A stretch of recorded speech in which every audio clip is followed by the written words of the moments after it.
All right, let's see the Democrats lose their mind over these DOGE cuts that Elon Musk is putting in place. Let's hit it.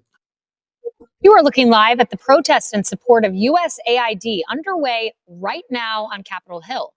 Now, Elon Musk and DOGE are currently gutting the agency of what the White House is calling waste and abuse. Now, it's panicking some Democratic lawmakers who joined the protesters yesterday over the administration's efficiency efforts. And we will win. We will win. We will win. See Maxine Waters there. She should be retired somewhere in a nursing home or enjoying her great grandkids. You see Al Green. Remember, he's trying to impeach Trump because Trump is trying to clean up the Gaza Strip, and I did a video about that.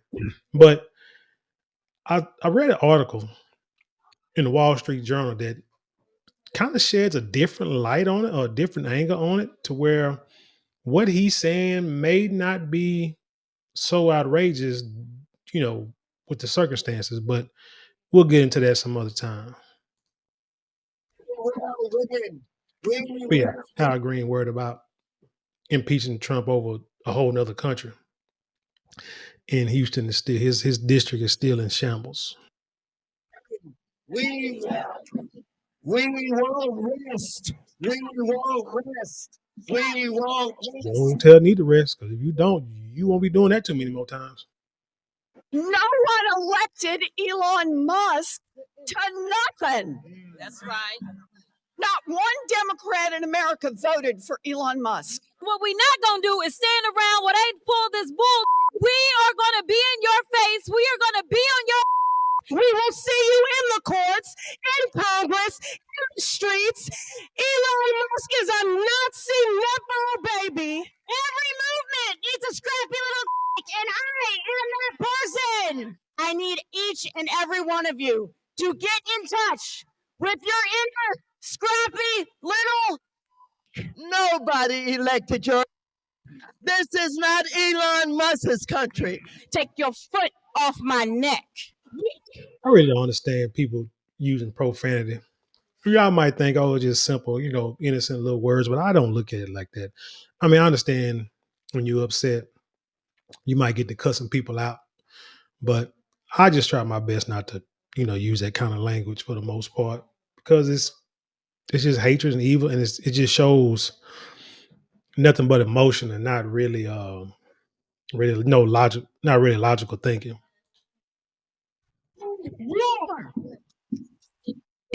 Which we can.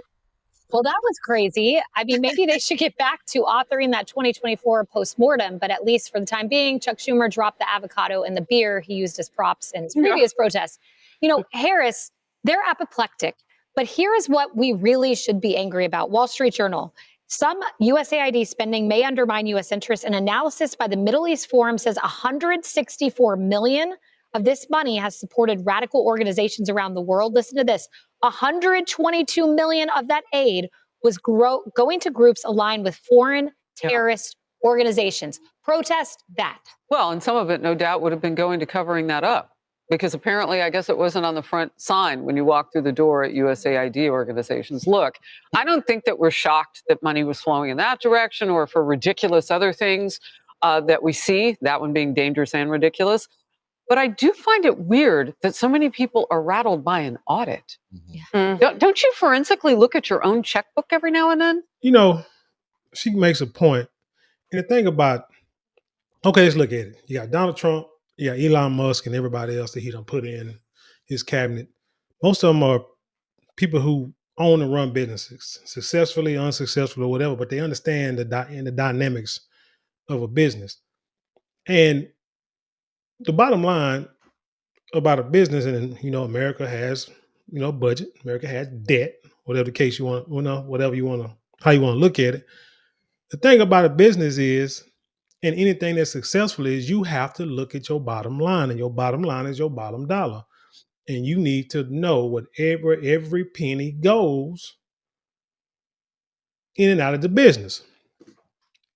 So if you run the business and you losing money. Let's say you selling products. Let's say, a lot of y'all selling shea butter and candles and things of that nature. And you selling a lot of candles, selling a lot of shea butter and soaps, but you still in the red and you're not understanding how. What you're going to do if you're a smart business person is you're going to look at the books and you're going to see what is coming in. And where you really want to know what's going out. Why are you not making as much money or your surplus or whatever you're making? Why is it not as high as it should be? Saying your profits, why your profits are so low. So you're gonna look at the books and you're gonna see, hey, I'm spending too much on advertising, or we're spending too much uh, going to different manufacturers or suppliers because one supplier might be out. It's a back order, so you got to go to another one. So you can't get the price that you could have got that you usually get with the first person you use. Uh, the gasoline prices went up, so it's costing you more to go get the stuff. Shipping prices, whatever, lunches and dinners with clients, and meet and greets, whatever the case may be. Too much money is going out and not enough coming in. So do you cut your expenses or do you increase your product prices? You have to figure it out. So that's what Elon Musk said he was going to come in and do. Find every dime that's been wasted and going to cut those wastes. Now, what's funny is they're only going after, well, they've only talked about money spent, sending money to, let's say this like the US aid, sending money overseas when it's supposed to be in-house, in country. Just wait till they start going to the most expensive part of expenditures in any business, which is labor cost. Now, he's already talked about cutting federal jobs, and that's why, because there are a lot of jobs that are probably unnecessary. Unfortunately, everybody needs to work, but everybody can't work for you. I mean, go back like the MC Hammer syndrome. MC Hammer made a lot of money, so he wanted to bring everybody from Oakland into, on the road with him, so he could, so he can get them off the streets and make money. But the problem is, once the money stopped, the amount of money stopped coming in, now you can't pay your people like you used to. Now you're losing money, and then pretty soon you're bankrupt, or you don't have the money to pay them no more, so everybody got to go back home. So you got these people working in these Fed jobs, probably don't need these jobs. Hell, I work. I'll tell you what. Like I say, whether I'm working at the dialysis clinic or PRN or nursing home or wherever the heck I be at, you'll notice that they will work with as few people as possible and work you as much as possible so they can, make more profit, see more profit, and have less expenditures. But like I said, when they start talking about them labor costs, that's when, like I said, them Fed jobs. That's when they start cutting them Fed jobs. And now the what you call it, the judge is trying to block that. But eventually, I mean, when it come down to money, yeah, them Fed jobs are gonna be out of there. And even if it's digital, now you just go online. You don't even have to keep notes anymore. It's laid to bear, and anybody who has your password can look at it too. I'm confused why those people who want to wage war on finding out the truth about where American dollars are going are so offended and threatening. And it sounds like they're threatening violence. I mean, that's how I read it. I don't know how anybody else reads. We're at war. I mean, Maxine Waters bringing that back from getting their face. Yeah, when Trump said something about Biden when they was going through the elections and stuff, and they was he said something they talking about. He's talking about violence. I can't remember what he said, but he's talking about committing violence and stuff. They can't be serious. We can't let him get away with that. And that wasn't even what he's talking about, going to war or something like that. They're like, it ain't even what he was talking about. So, but now they can say it and it's okay. Remember when she said that? She was in that crowd as well, by the way. I mean, all of this is more than just offensive. I don't know. It looks insightful to me. It looks like a dangerous problem. And why? Because, we want to count the money that you're in favor of spending because maybe we need an audit. We just need to look at the books. Can you imagine if we found some bad stuff? What would they cry? Wage war? Yeah, and let's talk about some of that bad stuff because look, USAID, as we've talked about, does some good stuff. And Marco Rubio, who is acting administrator, wants to preserve that good stuff, like money for PEPFAR kids in Africa. But the bad stuff is what we're after, Paul. Take a look at this. Again, best summation I've seen. So we gave you the top line figure going to terrorist organizations. Well, let's drill down. Senator Cotton warning about money to Hamas, Syrian national charged with diverting millions to Al Nusra Front, terrorism. The list goes on. The Wuhan Institute of Virology. What is the problem with ending this?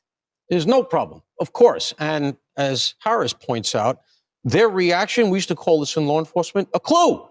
Of course, they're freaking out because this is their slush fund. And this is how that they've been agenting the NGOs to do their bidding. This is all stuff that they couldn't do under official cover, right? That's right. So they're cutting out to the NGOs and the NGOs are doing their bidding. Here's where I would go with this. We just got Pam Bondi confirmed, right? Here's your first remit. Throw a squad, take a public corruption squad and throw it at USAID. Go on the offensive. Don't be on the defensive because these people are ranting and raving. Go in there and let's find out how cognizantly it was done to subvert American policy, because that's criminal. Because if you are agenting somebody, you own that. That's black letter law. So if I'm sitting where Pam Bondi is, and more power to her, get in there, start pulling the weeds apart and see who directed this stuff. I go back to the IRS thing. Remember Lois Lerner? We all forget about that. She's enjoying her pension someplace. Let's go at this thing the way it should be done, criminally, and let's see if they still keep yelling when we start to see what's under those rocks. Exactly. Yeah, it's almost like they're trying to hide something, like they don't want something to be out.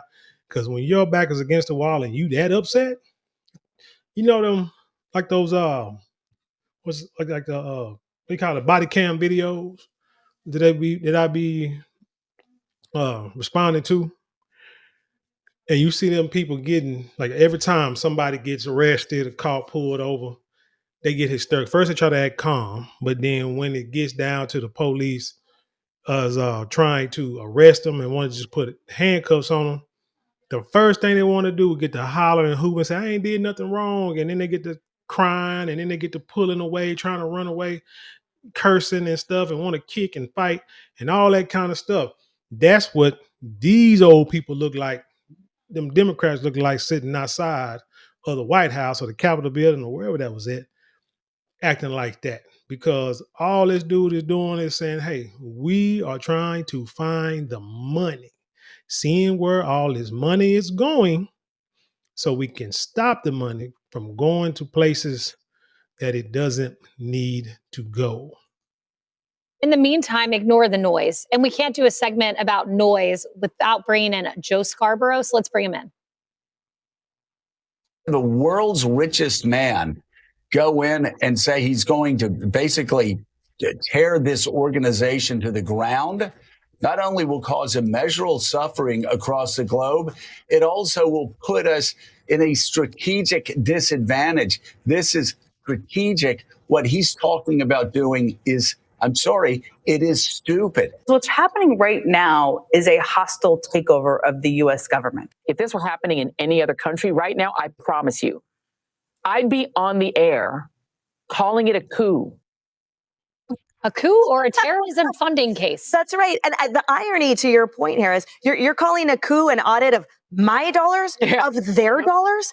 Every income of this government comes from us, from their salaries. So the notion of the downright shock and horror at the concept of cleaning house and ensuring your tax dollars are being stewarded wisely for goals of the American institution, for our republic, but also for the betterment of Americans, this apoplectic response is so hilarious to me because it shows you that all they care about is the control and the comfort, the sedation of having a certain amount of money just automatically deposited in and not having any idea where the origin comes from. Yeah, these people got it made, man. You're in power. You got control of what they say, control of the checkbook. So you can hire who you want to. You can send money to who you want to. You can take money into where you want to.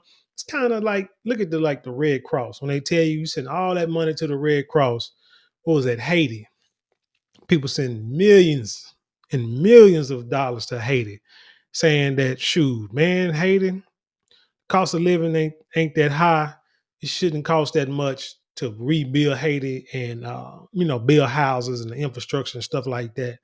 And come to find out that Haiti may have had like a few maybe buildings built, few houses built, and that 90% of the money that's sent to the Red Cross goes to administrative fees. Like, why? Like, seriously. But yet, you love to keep these migrants, these illegal migrants. When you don't pay them anything, you could send them down there and rebuild Haiti. Hell, you can forget that. You can have the Haitian citizens rebuild Haiti, get them supplies and everything they need, and let them do it. Why you got to spend so much money on administrative fees? Because it's just what you call a legalized money laundering scheme. That's his bottom line.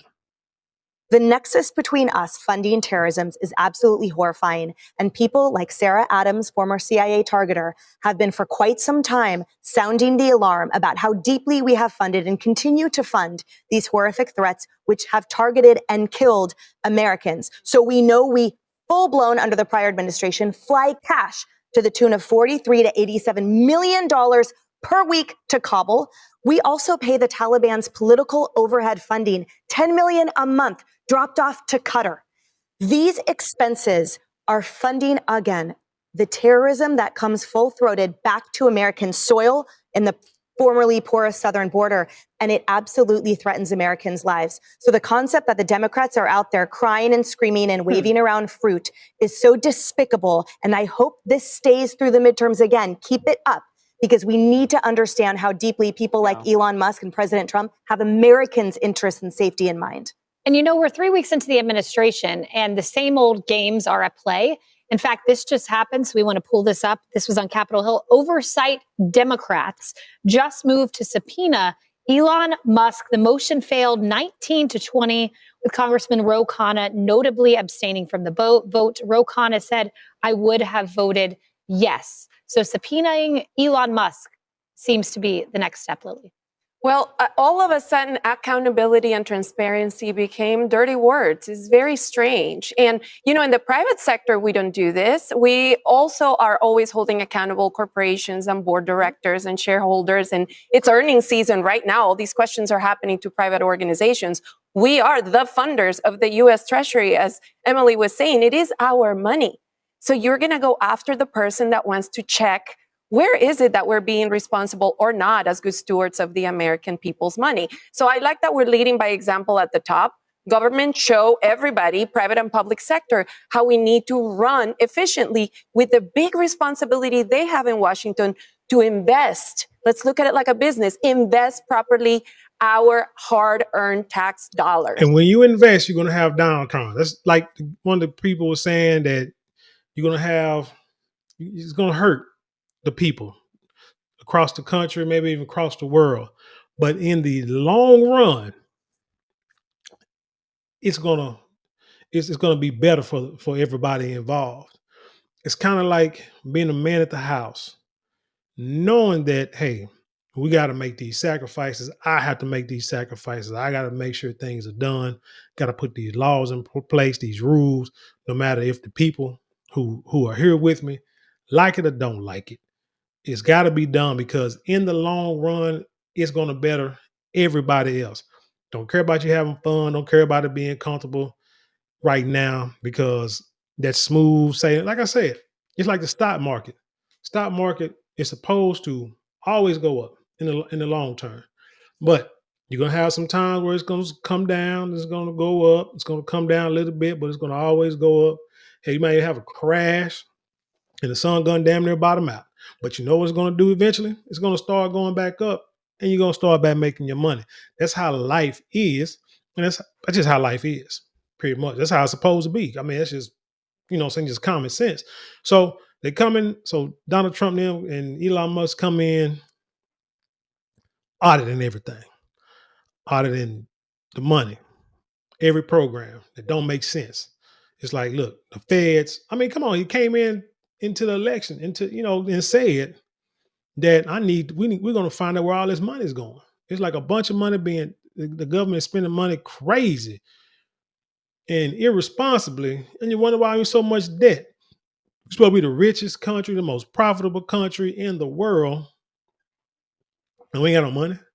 And as American citizens, especially as a Black American citizen, I definitely want to know where the money's going, because every time you look up, and I know a lot of folks don't want to hear about reparations, but whether we get it or not, it's just, we just don't want to hear you say your excuse can't be, well, actually, we might do want your excuse to be, we don't have the money.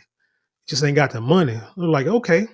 So then that's why I think I'll vote for Donald Trump and hope Elon Musk, and glad Elon Musk came into the picture, because now we're going to see where all the money's going. And then if we can stop unnecessary spending, get rid of unnecessary jobs, you just may have the money to pay reparations. I'm just saying, if we're going on that right there, then that's all I'm saying. But for anything else, let's just exclude reparations. Let's talk about our homeless population, drug addicts, prison population, poverty, a lot of, the lack of jobs, the lack of after school programs for a lot of these kids, a lot of these school programs getting cut out, funding, don't have the money to, to help teach and raise and instruct these children. So when they grow up, they have nothing to fall back on. And they stay in this poverty, they stay in poverty, their whole life, the kids, the grandkids, all that kind of stuff. The cycle continues, because they don't have a whole lot of opportunities unless they get out there and get it on their own. But a lot of them don't have that get up and go about it. You know what I'm saying? So they don't know where to start. Man, you know what? Matter of fact, real quick, I went to go visit a friend of mine today at his shop. I haven't been there. Let him tell it, it's been a year. I'm like, God, time go by fast. But anyway, I'm talking to him, and he was telling me about customer coming to his shop. And actually, it's a mother, single mom, and the boy, like ninth grade. Now he asked the young fella, how's school going, what kind of grades he making. He said, he making C's, got 1D. And he was like, and the guy was, I tell you what, you make for every A you bring me on your report card. He said, I give you $100. He said, how many classes you got? He said, but not athletics and not PE, but your core classes, educational thing, classes where you actually learn something. You bring in A's for every A you bring in, I give you $100.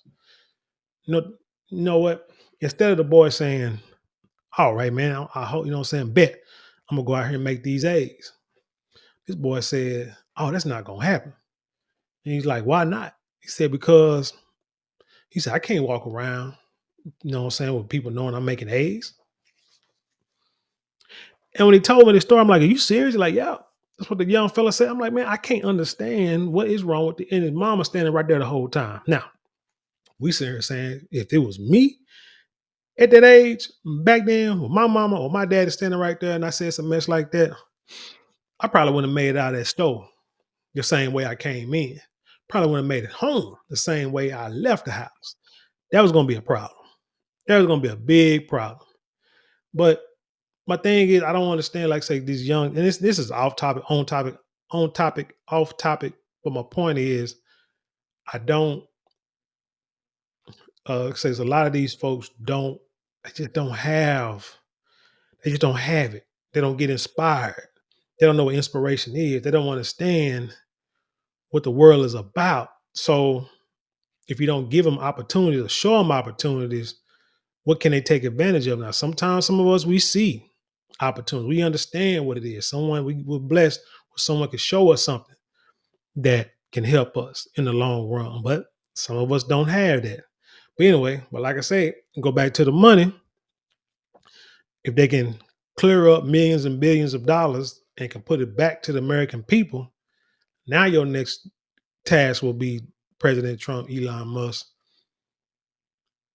distribute it to all people, even poor people and people who don't have the education or what you call the resources that others have, to where they can get everything they need so they can become who they want to be, or who they need to be, instead of people who, got don't have the supply, the school supplies, don't have the programs, the facilities, the teachers, just the after school programs, the programs at the YMCA, not the YMCA, the Boys and Girls Club, Salvation Army, and stuff like that can help these young boys and girls, become something more than, somebody who thinks it's bad because if they walk around with AIDS. I'm like, dude, I went to school with gangbangers, rappers, drug dealers, male and female. And we still were trying, most of us were trying to make good grades, making A's and B's. Hell, I knew a chick who was like a drug dealer in high school. And this was on the A honor roll. But I don't know. Like I said, I don't know. And I know another guy, he was perceived. We thought it was a drug. We couldn't really tell. You know what I'm saying? We thought it was because he always had the money to clothes, jewelry, and stuff like that. Could rap, could fight, whatever the case may be. But this dude was smart as well. Made A's too.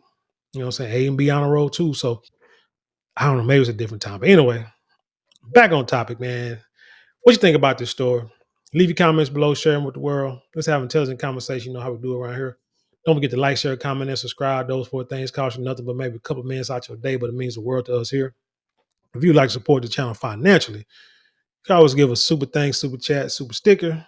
And you can go to the description box. There are a couple of links in there you can click on to help support the channel there. But if you would like something tangible for your funds, hit that shop button or go to marlonmorale.com where we have products that I know you will not be disappointed in. You and your loved ones will love it. And I just promise that you'll love it. But anyway, with that being said, I'll leave you in peace and I'll see you on the other side.